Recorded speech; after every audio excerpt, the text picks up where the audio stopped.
So welcome back to another edition of Real Talk with Real People, a candid conversation with me, Dr. Karoline Bethea-Jones.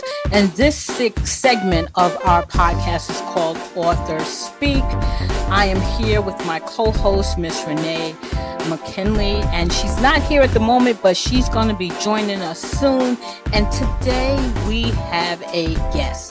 I am happy to tell you that we have a guest, author Sylvia Brown Roberts, and she's here with me today. And I'm going to tell you just a little bit about Sylvia, but when Sylvia gets on, she's going to talk about herself, because one of the things I know we love to do is talk about ourselves. But before I talk about Miss Sylvia Brown Roberts, let me just tell you a little bit about my co-host. My co-host, Miss Renee Marshall-McKinley, because she's a brand new author. She's the author of a book called Pouring, a story of sisterhood. Now, this is Renee's first time being an author, and she is so thrilled to be an author, and I'm so thrilled to have her here as my co-host. And like I said, she will be on. She's not going to abandon me today. She's just running a little bit late because Renee is learning how to swim. She's taking swimming lessons, and I think that's absolutely fabulous. Wow. Because I need to be taking some swimming lessons. But you know, we're going to talk about that later, because everybody knows that I want to be in the water, but I don't want to learn how to swim. But we're going to talk about that at another time on another podcast, because this podcast is called Authors Speak, and we're only going to talk about authors. Now, Renee has this book, Pouring, and she wrote this book with a group of women, her friends that have been her lifelong friends, and they got together and they put this book together, and it's called Pouring, a story of sisterhood, and it talks about their relationship and how they got together and how they stayed friends for a very, very long time. And I'm sure when Renee gets here, we'll talk a little bit about that. But at this moment, we have a guest, and my guest today is Miss Sylvia Brown Roberts. Sylvia Brown Roberts writes faith work stories. She creates thought-provoking characters and places them in realistic settings that challenge their faith. Her 4 novels in the Church Door series feature a woman who often struggles with faithful Christian living, like the rest of us, but she doesn't give up. Many readers say they identify with the lively characters in the Church Door series of novels. Book 5 in the series will soon be published, and I'm sure Sylvia will talk to us about book 5. And Sylvia is a retired from the public school system. She's worked there for 33 years, serving as a teacher, staff trainer, and teacher specialist. She holds a BA from Rutgers University and MA from Rider University. Please help me welcome my guest today, author Sylvia Brown Roberts. Thank you for being my guest today. How are you? It's good to see you again. I want to just say that. It's good to see you again. Thank you so much. It's good to see you also. It's been a long time since we've seen each other. Years, I believe. Yes. I think at least 2 or 3 years. When's the last time you were? When was the last time you were at the conference? I think that my last time at the NJEA convention had to be. It was before COVID. Oh, okay. Before COVID, because I didn't have to, because that kind of shut a lot of things down. Yes. Then I think they had a virtual one around 2021 or 20, but I didn't participate in that one. Right. So that's been a while. It's been a while, but you know what? It is so funny how fate works, because we met up again through another site, and I'm trying to remember what was the name of that site. Alignment, I think it was called. I forgot. Alignable? Was it Alignable, I think? Yeah. Or was it LinkedIn? It was LinkedIn or Alignable. Alignable, or I think it was. Yes. Alignable. Yes. And I said, I know her face. And I'm saying, why do I know that name? And here we are. Here we are with our opportunity to talk, because the last time we did talk, I talked about having you on to my women's ministry, because we were going to talk about your books, but we were going to have a book club discussion. We didn't get around to it yet, but it's still upcoming. And I think now this is going to push us to the forefront because in the summer we have those book club meetings. And so I think that if you are available, that we would love to have you speak at one of our book club meetings as well. But anyway, I am excited. I'm excited. So Sylvia, tell us about yourself. Tell us about yourself a little bit more than what the bio, because the bio never really speaks to the person. It just throws out some facts and all these things are true. All of them are true. But let's talk about you. Let's get to the real nitty gritty. Tell us about yourself. Well, about myself is I never realized I retired in 2007, and I never realized that I would be as busy as I am in retirement. I think I'm almost as busy as I was when I was working in the school system. After I retired, I just goofed off for a year. I slept late. That was my joy, to sleep late. Then I started writing the draft of Church Doors, Behind Church Doors, which is the first novel in my Church Doors series. I've gotten involved a lot more with church activities now. I've been put in charge of the ladies' Bible class, and I've worked with. We don't have our children's classes back yet with that because COVID kind of knocked everything topsy-turvy. Yeah, we all saw that. We all did. Yeah, yeah. So my gym was closed, so I had to learn how to work out at home. And that pool thing sounds interesting to me, what you're talking about. Oh, yeah, it sounds interesting to me. Yeah, they were closed for a long time. Yes. I'm a member of a book club called Attitude, and we're actually having our book club meeting this Saturday. We're reading Black Cake by Charmaine, I think it's Wilkerson. I don't want to say her name wrong. Yes, and it's really, really interesting. So that'll be a book club meeting I'm going to this Saturday.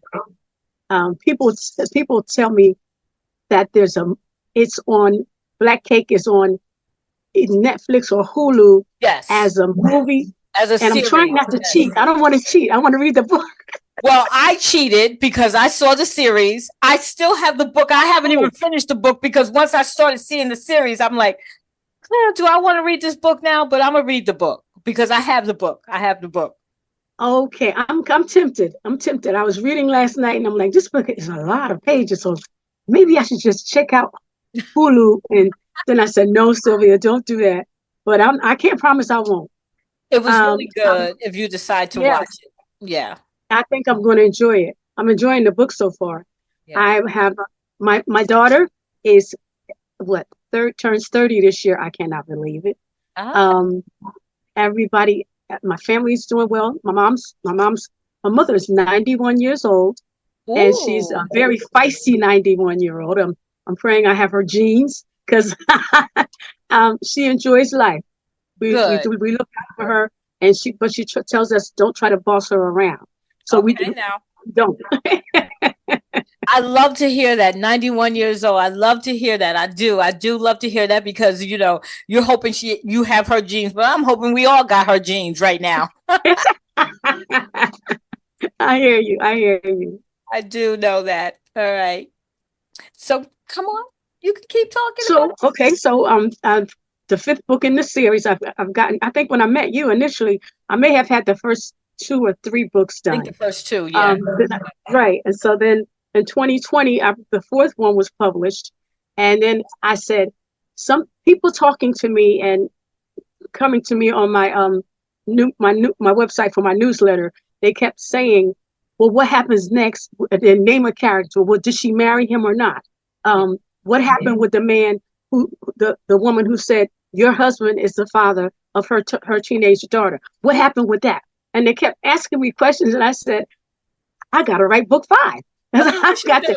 When people get involved with your characters, yes, you just got to keep on. You got to keep on giving it to them. You got to keep on keeping them interested, and when they want to have conversations about it in their book clubs, it compels an author to keep right on writing. So, we started making a movie from the first novel. In Oh, 2020, in 2017, 2018, we were shooting scenes in Baltimore. Some churches let us use their buildings there. okay.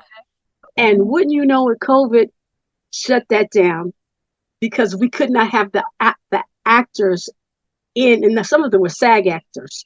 We Yeah. could not have them on set because the COVID was an issue, and you can't film with all the actors with masks on their face. Yeah. So Yeah. still kind of recuperating from that, hoping we can get. We have a representative who's trying to get us another financial package now because time just kind of we a lot of the fundraisers we had helped us pay our actors while we were filming. But Yeah. now we're still praying that we'll get another breakthrough so we can continue because the message is timeless. You know, Yes. people trying to be faithful, realizing they need faith, struggling with faith. It's everyday life. So that was a really exciting time when we saw that developing. But we haven't given up. No, don't give up. I'm glad you haven't given up. I know how devastating that COVID was on all of the arts, actually. I felt that with the work we were doing with our ministry, we were doing a lot of drama stuff. I also was putting on plays, as you know. I remember telling you that I was also a playwright, and everything just shut down. And it kind of left you feeling a little bit. I even took up painting. I started painting because you know what happens when your creativity gets halted in one area, it kind of flows. It's like water. So it kind of flows in Yes. the area. So because I couldn't Yes. do the playwriting, I still was working on my books, but it wasn't the same as putting on a play. And you know how exciting that is because you were putting on Yes. your play as A well. movie. But you know what I say that we're all going to get back to where we were, pre-COVID, because it takes a while for us to get our footing back, but you're going to get your footing back. But I see that my co-host has joined us. Hello. Hello there, Miss Renee Marshall-McKinley. How you doing? I'm doing great. I didn't want to interrupt because Sylvia, it was so captivating. I love that you were in production. How amazing is that? And on to book number 5. Yes. Amazing stuff. I came in at the right time. Thank you. Thank you for the encouragement. Yes, you sure did, Miss Renee Marshall-McKinley. Yes, I'm here. But listen, so Sylvia, yes. I want you to start from the beginning. And when I say from the beginning, what was your inspiration? What compelled you to write the first book? I mean, I know what compelled you to write all the other ones because everybody was saying, okay, well, what's happening? But what compelled you? Because this is and I told you that when I met you, this is a very interesting and forthright topic of discussion and of writing. So what compelled you to write this particular story? Book 1 started because the writing gene, I think I was a child when I was reading early as a child, and I was always writing poems or little stories, even as early as like maybe 5th grade. So the printed word always fascinated me, and that might be because my mom's a reader and my dad was a reader. My mother's a retired teacher also. My father, we had. Do you remember encyclopedias? You may not remember them because I'm older than you. Britannica, right? Was it Britannica? Encyclopedias in the black people's house on the shelves. My dad would read the encyclopedia, and every time we had questions about anything, my mom and my dad said, "Go look it up in the encyclopedia. Exactly. Go look it up in the dictionary." And they were serious about it. Yes. So that got me in the word joy. I call it word joy. So when I retired, all my life I've been in church. Sometimes more faithful than others, but still there. Yes. And I used to always write notes. I wrote notes during the sermons because it kept me focused. Yeah. And sometimes I would go home and look at the notes, and I've got notebooks for years that I would write notes in church, what the minister said, the songs we sang that day. And I looked him over when I started retiring. I said, I need to write something I got all this material here. I need to write something about this. Yeah. So I thought about a woman who, for many years, a lot of single women in the church, at least in our congregation, they were frustrated because they were told to marry a Christian man, but there weren't many there in the church. Yes. And some sisters visit a lot and visit around. And then sometimes your parents would bring these brothers who you knew right away was like, I don't think this is going to be a good fit, but thank you very much. So, and I said, let's write about single women in the church who they want to do the right thing. They have a history. We all have histories. Yeah. And this character came to me, Nikki Mack.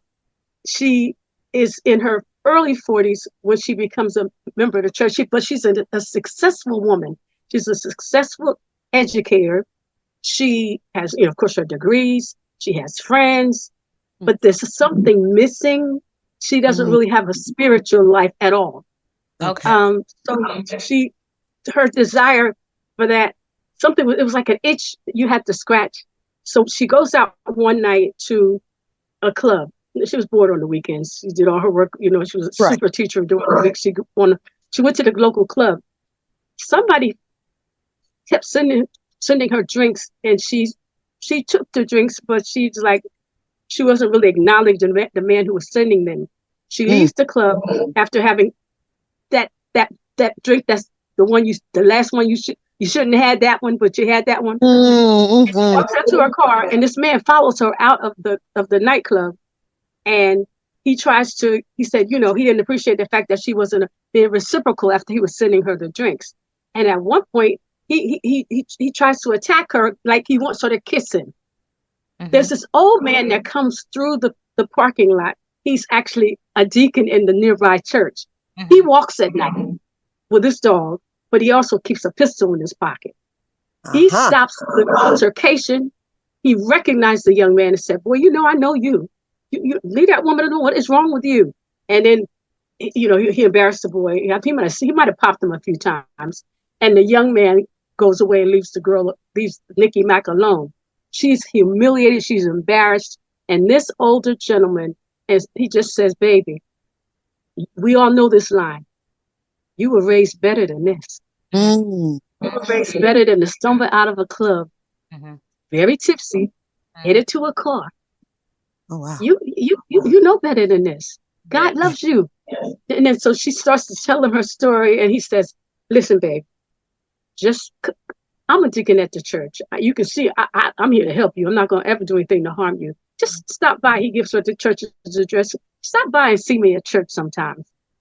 She thought it for a few days and a few weeks, and then she showed up at the church, and that began her new life. She didn't get baptized right away, but she started learning about the real how real life can be if you have a spiritual focus, if you have faith in the positive.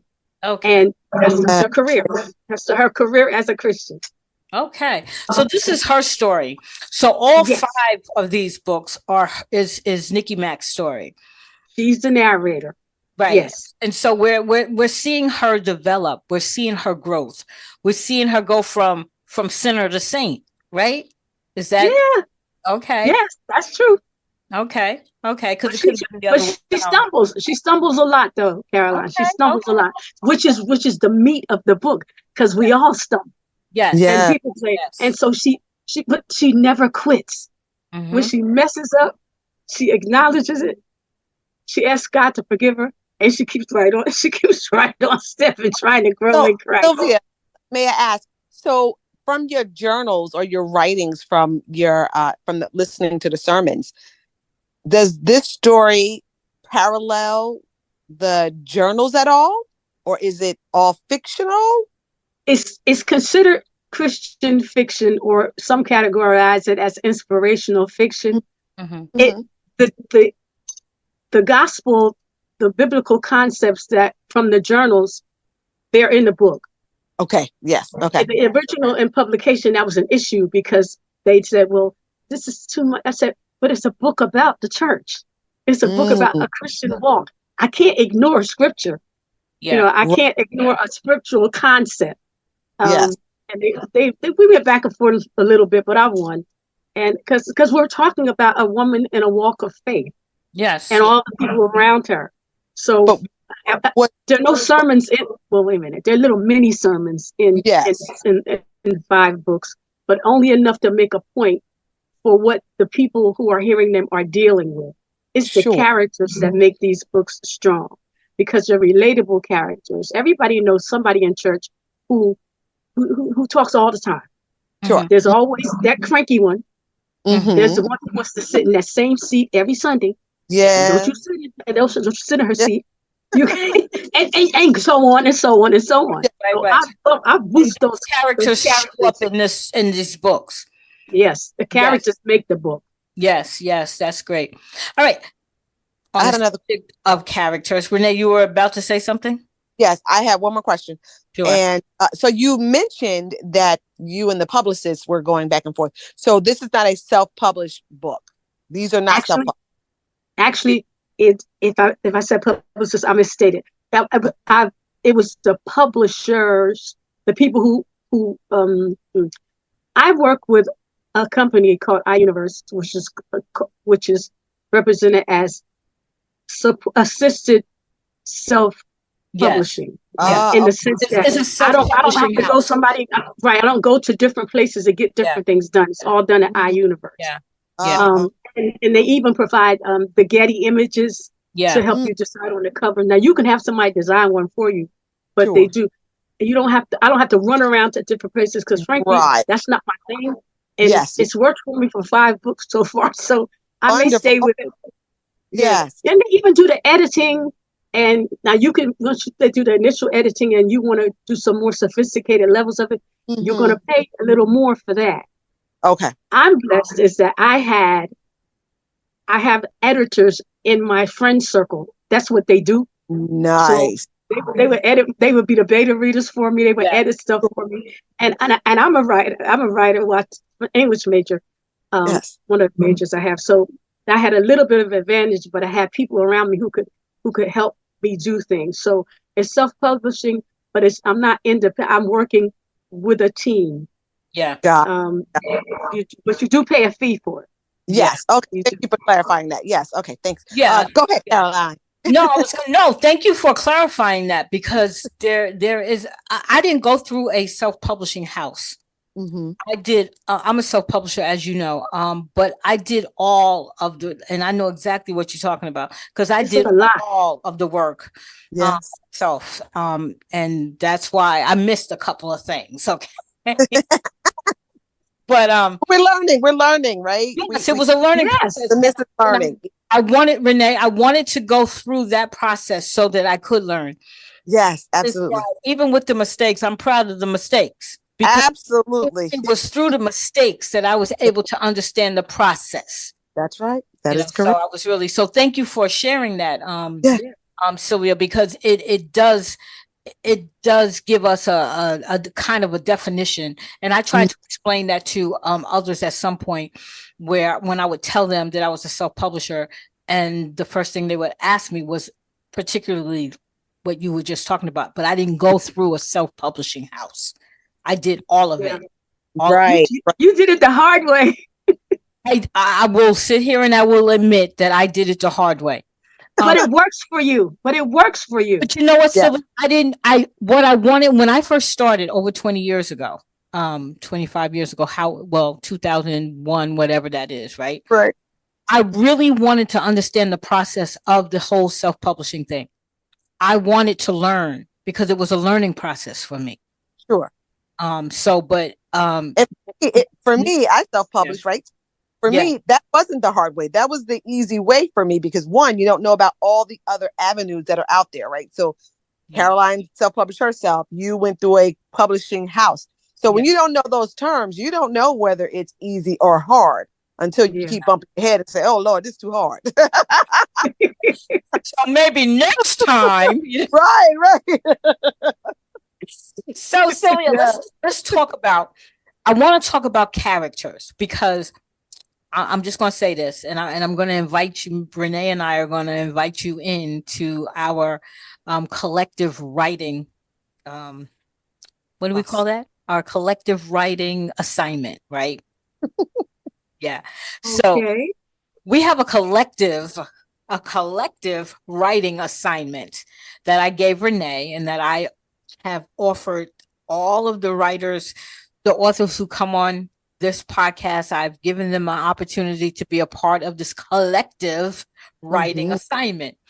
We're going to write a short story, and I gave you a scenario. We'll talk about the scenario later, but in the point of where we are right now, we are still building our character. So you are the perfect author to talk to about character building.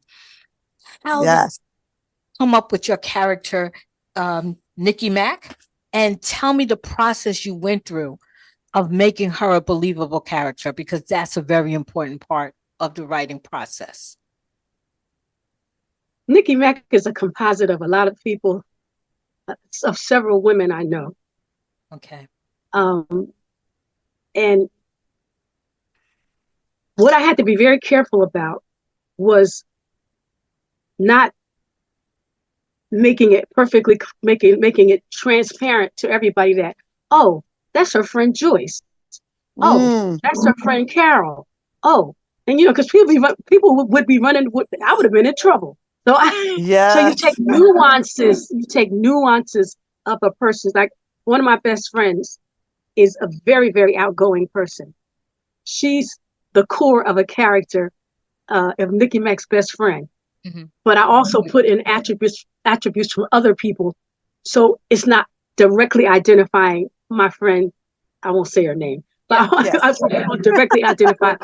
You take bits and pieces. Mm-hmm. You have a core character. Like I knew Nikki Mack was a woman who had a past, and she wanted to go beyond the past, and so you had to learn about her promiscuity earlier. Mm-hmm. But I would also throw something else in, which is something that's true of another person I know, is that she's straightforward. Sometimes people try to be tactful. So you take attributes of different people, and then you put them in a character. Yes. You never want a character to say, that's a daggone shame. I did not tell her she could write a story about me. No, I don't want that. I don't want that. But and then sometimes it's people you knew from your history. It might even be a movie character, but you do composites. Always be careful, because your job is not to offend anybody. You're trying to share the story with people. Sometimes Nikki Mack has some of my traits. Yes. But not all of them. Yeah. Physically, when I do, some writers don't do physical descriptions, but I do it to an extent. I don't say Nikki Mack is 5'1" because I'm 5'1". Yeah. So people are later, oh, I knew that was her. That was no, I understand. Yes. Yes. I changed the hair up, I changed the hairstyles, the complexions. So but there's always a piece of every character that catches the reader's eye, and that's the piece I work with the most. Carlos, for example, and I try to mix it up culturally. Mm-hmm. Carlos, for example, he's Latina, but he's just a cut up, and all through the church service, he's doing the ushering, but he's always doing something mischievous, if you will. But it makes him kind of appealing to some readers. Okay. Because he's a good hot mess. That's what Carlos is. Okay. But like I said, keep components, and everybody has something interesting about them. Mm-hmm. Right. Many of us have a quirk. Some people, that might be that person that. But that's where my struggle comes. Go ahead. With this assignment, it started way back. Karoline had an idea about creating characters, right? So my very first book is it's a true story based on all the girlfriends. Mm-hmm. And Karoline's challenge to me was, Renee, come on, you can write a character story. And I said, I cannot. And I know me. So I am learning tips from the authors that that we speak to, how to think out of the I cannot. Yes. Even though I hear you saying you taking bits and pieces of you, and fictionalizing it. Yes. I just don't see that for myself. If I'm thinking about myself, I'm going to write about Renee. So I am still in the baby infant stages of trying to develop. So that's where we're going with this, to try to understand how other people come up with their characters. And there's really tips for me because Karoline knows how to do it. So So Renee, you're writing fiction? No. So I only wrote one book, and the book was a true story. It was about 9 girlfriends, and it's really a story of sisterhood. They wrote pieces of the book, and I talk about them in the book. We all collaborated together. Yeah. So that was my very first book that came out in July of last year. So when Karoline approached me with this concept of, let's do this authors speak, and I was like, yeah. But then she threw a curve in there and said, let's do this assignment. And I said, challenge accepted, but I still know my struggle. So thank you for sharing how you come up and develop. Well, Sylvia, I'm an author, yes, we all know that, but I'm also a teacher by nature, so I'm always trying to stretch people, right? So I want to stretch Renee because I'm so proud of her. She wrote her first book, and it's really great. And like she says, it's a collaboration with her sisters. It's a story of sisterhood. But my challenge is to get Renee into more of a imaginative writing. I want her to write fiction, right? And Sylvia, I want to thank you for sharing that part of the character, because her first assignment for writing this short story was to first create a character. And so we're all doing it. I mean, I already had my character. I already told her that. I already wrote like 3 pages already. She's like, wait a minute now. Okay. Wait a minute. Wait, I have 1 page. But yeah, characters are very, very important to me. When I did my characters, because my book, Someone to Love, Fragile Heart, and Deception, which I'm still working on, is like you, Sylvia. It's my main character, Stephanie Collins, and the story is about her. But I have characters around her, like her husband Terry and Justin and Eve, the girls, the best friends. We have Eve, we have Jay, we have Tasha, and all of them have their own personalities. And they can't be one-dimensional. We can't have characters looking, sounding, and acting the same. They have to have their own set of characters. Stephanie is one way, Eve is another way, Terry is another way. And I was telling Renee that I literally had to become schizophrenic because we're going to talk about that, Sylvia, because in order for me to really write these characters authentically, I had to become them. I had to walk in their shoes. I had to do what they would do. So today I might be Eve, and Eve is spicy, and she is very loud and matter-of-factly, and not very nice at times. And I had to be that for a while, because when I'm writing her story, it needs to be authentic, right? Yes. So my next question to you, Sylvia, do you find that same way? Do you do it that same way, or do you find a different way to create your characters? Do you become your characters, or do you just let it ride? How do you do it? I do a lot of what you do. I do a lot of that. But and interestingly enough, who I am today is not who I was when I was in my 20s or my 30s or my 40s. And I had some traits back then that I can call back up. I can recall them. I'm not her. I'm not that way anymore, but I was. Right. So I remember. Absolutely. And I can use that because it's still up there. Sure. It's always still up there. And for instance, I wasn't very patient with people when I was younger. Or I would cut you off, because you. But by the grace of God, I'm not like that anymore. But I remember that, and I use that trait in I can use that trait in a character. Okay. I sometimes I pull a lot from me sometimes I'll go through a session where I purposely put myself in that former behavior headspace, and then I start writing. Yes, I start writing dialogue. And I can use you write as that character because you're now writing as that character would write. Mm-hmm. Yes. You're saying the things that character would say. Mm-hmm. So today I'm feeling it. You're feeling it. So you can put it on paper. So it can be on paper. So in this moment, I may not be Karoline. I might be Jade at this moment. You know what I'm saying? So right.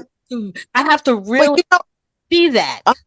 What I'm also hearing though, even though you're creating this character, you're still, some of it is still based on yourself, right? You said you're recalling some.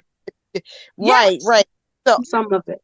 Yeah. Some of it, yes. Not the whole thing, Renee. Well, no, not the whole thing. You're thinking that you have to be totally you, and you don't. You have an imagination. I want you to dig into your. Yes, you do.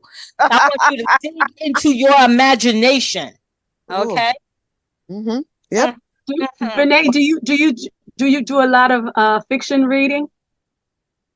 I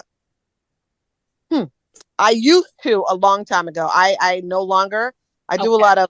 Yeah, no longer. Years ago, I used to do a lot of reading. Okay. I do not now. Okay, let me ask you another question. You may not do fiction reading, but do you go to movies or do you watch television? See, for me, what got me started with this whole writing thing was watching soap operas. I never loved the soap operas. But it doesn't have to be soap operas. But that's television I didn't. So I watch, let me just be honest. The type of shows that I love are true ID. All the crime shows. I watch those too. If it's about murder, death, and killing, those are my shows. I know. I don't know why, but I like them too. I know. And so for me, those are real stories, right? It's not real stories. Yes. Yes. It's and that's how I see things as just plainly real life. I just see it as real life, not that it's made up at all. I don't see that. It is made up, Renee. Say that again. I'm sorry. But isn't it made up? Or are you talking about true crime stories? True crime. That's what I like. True crimes. The ID channel. The real McCoy. Okay. That's what I watch. Okay. Well, and it's also difficult for me to try to venture out because I like the truth in the products, in the things. All right, I get you. Okay. So, Sylvia, what advice would you give our newbie writer? Yes. Renee, Marshall. I'm trying to process it. Renee, are you interested in doing fiction, or would you rather do what your first book is about, where you're like it's real people talking about real things? Is that your preference? Okay. So I am totally in line with real. However, for this assignment, Karoline has challenged me to be creative, and I struggle. I came up with a name. So she asked me to come up with a name and a little setting, which I did, and I struggled with that. I was like, oh God, okay, let me get a name, and I had to. And Karoline, let me just tell you this: the names that I told you, those were my middle names. She was still being creative. You were still still creative. You know what I do? But it's still real to me. Yeah. Oh, I make up character names often from inanimate objects. Yeah. I mean, if you could make it, let's say I look at a lamp. Matt's coffee house. Matt's. Yeah. You can look at a lamp and say, okay, I'm going to name this person. Her last name is going to be Lamplighter. Or I can see that.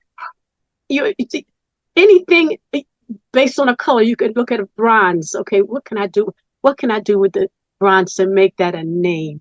The stories you write, the stories you read, your ID channel movies. Yes. Take one character out of that movie, whatever that episode is. Okay. Take that person out of the episode. Name that person. Any name you want to name that person. Okay. And let's let something close to what happened or something make up Right. what Just put a spin on happened. it. Is she the detective or is she the victim or is she the person who's going to be the victim of a crime? You can make up a different story with the character that you're creating and have her react to what you're going to let happen to her in that story. Yeah. Okay. So you're really creating a character and writing a true crime story about her.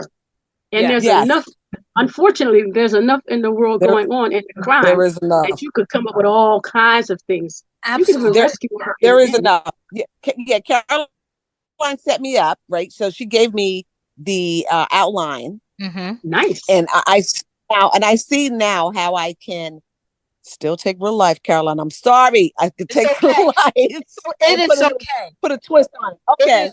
It is okay. So Sylvia, let me give you the scenario. All right. So the scenario, and I'm from the top of my head because I wrote it down and I don't know where it is right now, but Renee, you probably wrote it down. Somewhere.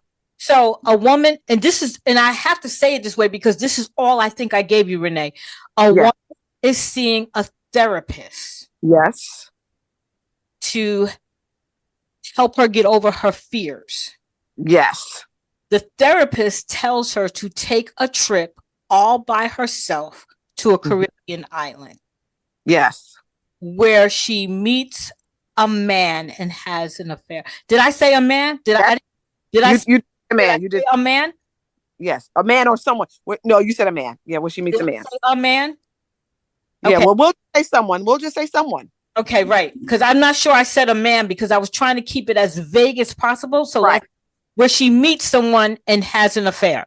Because I wanted to keep that scenario as vague as possible. Right. And the reason why is because when you have a collective story, you're getting everybody else's what's in their mind. So absolutely. An affair doesn't have to be the type of affair that I'm talking about. There are definitions of an affair. Yes. Meeting someone doesn't have to be a man. That's right. It doesn't even have to be a woman. That's right. You know what I'm saying? So what I'm trying to do is open up imagination here. Mm-hmm. And I said fears. I didn't tell you what fears. We don't know what she's afraid of. Yep. Right? Yep. And I said a therapist. You don't know if this therapist is a male or a female. Correct. So this opens up doors for you to be able to be as creative as you can be. And by the end of the year, because this whole entire story is due in December. So you got time to create this story. Yes. And what I wanted to do was all of my guests, including you, Sylvia, I wanted to see what you all came up with in December. I love this. I love this concept. Yes. Then I want to take those stories and put it in a book. The same story written by however many people is going to participate. Yep. So you can see the different scenarios. So this is going to actually be a finished product. It's going to be a book at the end of the year. Yes. Yeah. That's an interesting. So would you like to be a part of this collective story writing? Would you take the challenge? We're offering you a challenge. Are you going to take it? I can take a challenge, but you're gonna have to write it down for me because I can't. If I don't write down everything, I can't. I'm at that age. If I don't write it down, it doesn't get done. I have it written down, so I'll take the written down part and email it to you. Okay, sounds good. Yeah, Sylvia, like me because I have to have everything written down. When she first told me about it, I said, "Oh gosh, I gotta go back and listen to the first podcast because this was." Couple of shows, back. Shows back, yes. But again, so I can see what I got to write. You know what it is, Renee and Sylvia. I really want to have fun with this podcast, while at the same time, I need to spark my own imagination. Yes. And we're going to talk. We're going to talk a little bit about it now, and then my next guest that we have on this show, I'm hoping that we can talk about writer's block. Because right now, I think I'm in a little bit of a writer's block. Now, and it's so funny, Renee, because I'm like 207 pages in to Deception, and I still have a writer's block. Oh, wow, you're so close. come so far. I'm Shake it, yet so far. oh, shake it off. That's, wow. So I'm really That's hoping, interesting.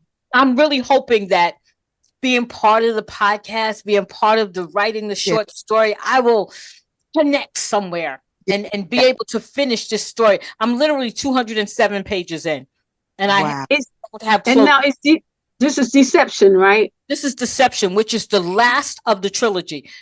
There's someone. I can get your books. Why don't I have them? Someone to Love, Fragile Heart, and Deception is the last part of that. Ties down together in a bow, and that's the problem. Trying to tie this all together in a bow. You know. Yeah. But I'm working on it. I'm working it out. I'm working it out. That sounds interesting.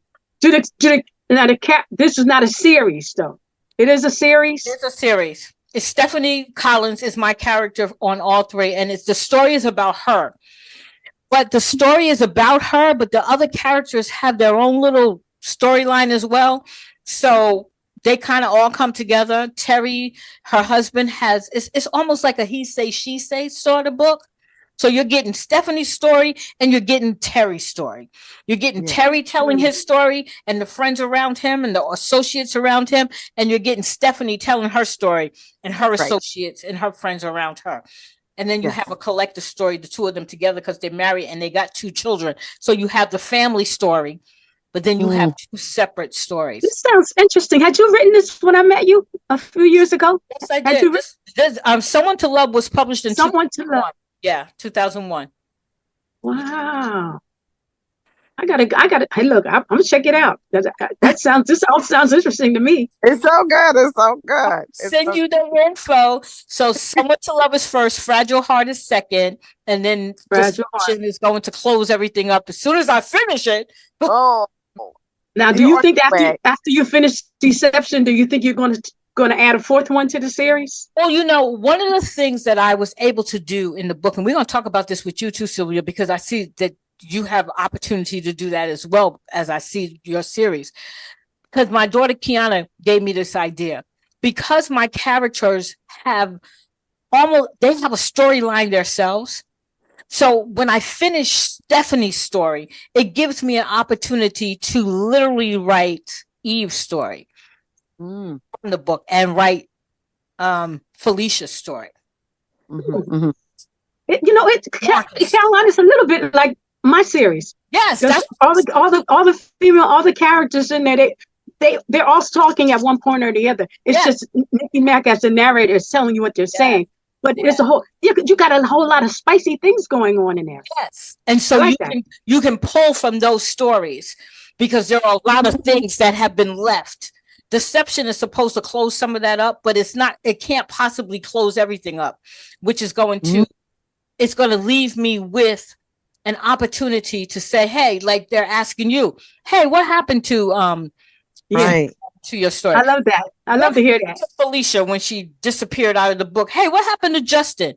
Now, Justin wasn't Someone to Love. He was not in Fragile Heart. We didn't hear from him in Deception. What happened? Yeah, I like that. That's a good thing. It leaves me open to write a story about Justin. What happened to Justin? Right. After Someone to Love. What happened? Karoline, I had to smile when you were saying Collins as the last name. I said she really did like those shows because Jackie Collins, right? It's so funny because that was subconscious, Renee. Subconscious. Jackie Collins, one of the 2 of them. That was a subconscious thing. Subconscious, but you're right. I love all the dramas. I watch all the dramas, all of them. I mean, I watch drama is my thing, so I watch all of the dramas. You know, because that's why I love playwriting because then I can perform the drama. Yeah, love it. I love it. Love it. I do. Cool. So Sylvia. So happy that you are finally joining us today. I'm so glad I reconnected with you. Glad to be here with you. And I'm grateful because we can stay connected now. Absolutely. Yes. So now that we've connected. So, and I got a new author friend. Yeah, that's right. And you have Renee. Yes, Yes, darling. Is perfect for you, Renee, because you get to put all these authors in your pocket because now you're part of the author circle. Yes. And this is how you're going to get all of the tidbits you need to really go in there and do the things that you need to do. Because I'm certain that Miss Sylvia Brown won't mind you, bending her ear a little bit to find out some things about characters. Absolutely. Yeah, of course. It'd be a pleasure to work with you, Renee. So much. This is really, Karoline might have created it for herself, but I think she created it for me too. For both of us, Renee, I had both of us in mind with this. I keep trying to tell you, I need all the help I can get too. And the thing is that writing a short story is, I'm not saying it's easy because sometimes it's hard to write a short story, but writing a short story can really get you into some training, because I think, to me, and Sylvia, you can tell me how you feel about this as well. When I write each of my chapters, it's almost as if I'm writing a short story, because each of those chapters are its own story. Oh, wow. So as you're learning how to write a short story, it'll put you in the right lining for writing your novel, because each of your chapters can become a short story. As you put them all together, it becomes a Just as long as we make the reader feel the character. Yes. We're on the right path. We're on. Sometimes you write. Haven't you started writing a character one time and you don't like her, but you keep writing about her, but you get that she's the villain, if you will. Well, you got to put that into the character, but you're going to feel it yourself. And sometimes someday you say, I don't even want to read about her today because she's just too funky for me. Because that's what you got to make the person feel the character. Exactly. Okay. Sylvia, you have said a mouthful. Wow. In the beginning, when I first wrote Someone to Love, I actually used to go out and, book clubs would read the book, and then they would invite me in to do the author talk. And I promise you, my husband would be sitting back and he'd be like, oh my God, they're talking about these characters like they're real. They will read to them. They were talking about how much they couldn't stand Terry, and oh my God, Stephanie's getting on my nerves. It was like, that's how real they were. It's like you reach into this book and slap her upside her head. I just want to slap her upside her head because they get to you. You feel them right there, like you said, and it's like, oh, these are real people. Yeah. These are people you just made up. But if your readers can feel like real people, and they do the things that they are doing inside this book, then you are doing something wonderful. Absolutely. Amen. Absolutely. So you're listening to Author Speak, and I am here with my co-host, Miss Renee Marshall-McKinley, and we got our brand new friend, Miss Sylvia Brown Roberts, and she's the author of the Behind Church Doors series. Is that what it's called, or is it just the Church Doors series of novels? Church Doors series. Okay, so it's Behind Church Doors was your first one, right? Yes. And then Beyond Church Doors. That's correct. And then Behind and Beyond Church Doors. Ooh. Right? Promises. Yes, there were those subtitled Promises. Yes. And then you're working on Church Doors? No. Church Doors book 4, Won't Quit. And now, the one that's at the publisher now is More Grace, Church Doors book 5.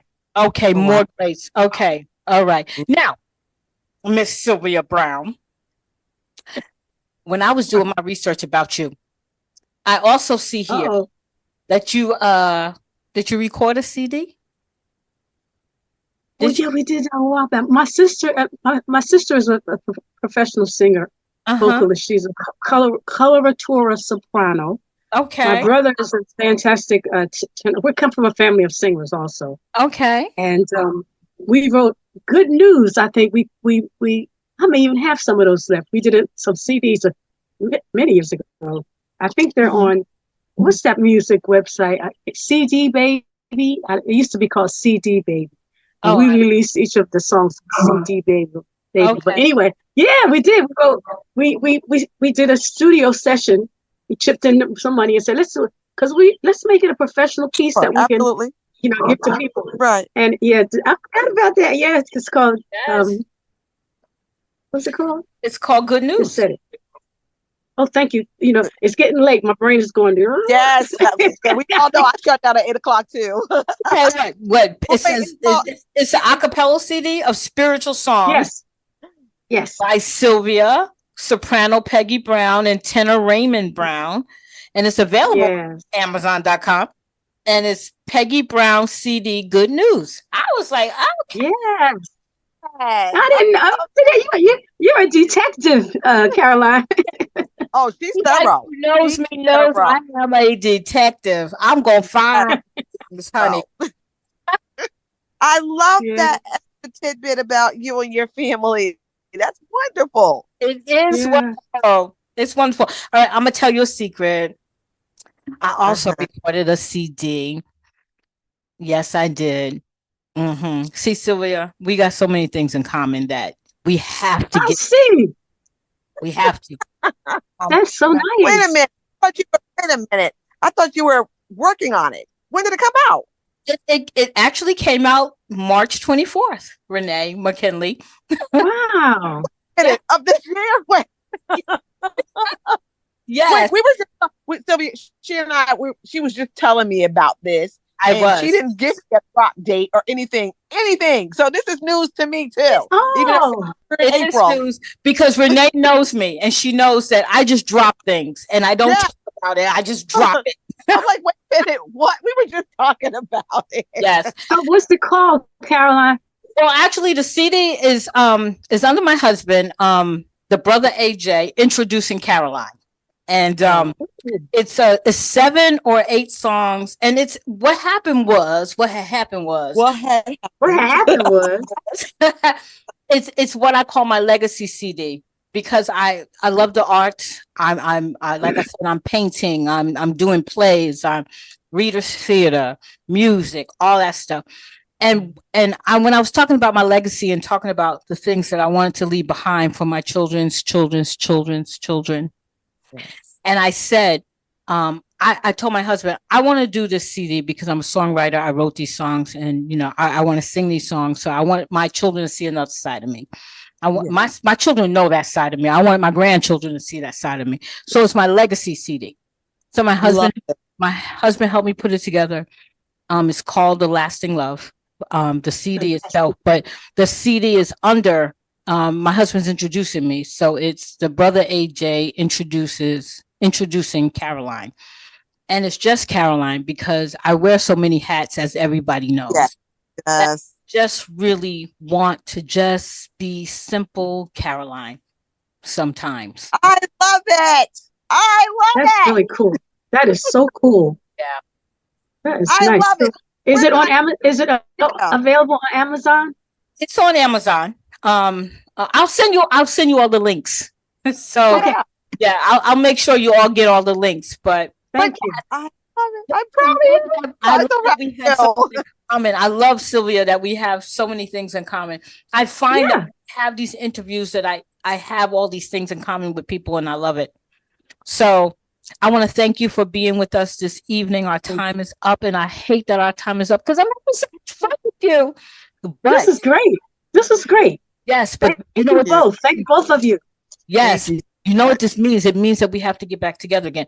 But I'm hoping I'm going to see you again soon because I'm going to check on everyone who says they want to be part of the collective short story.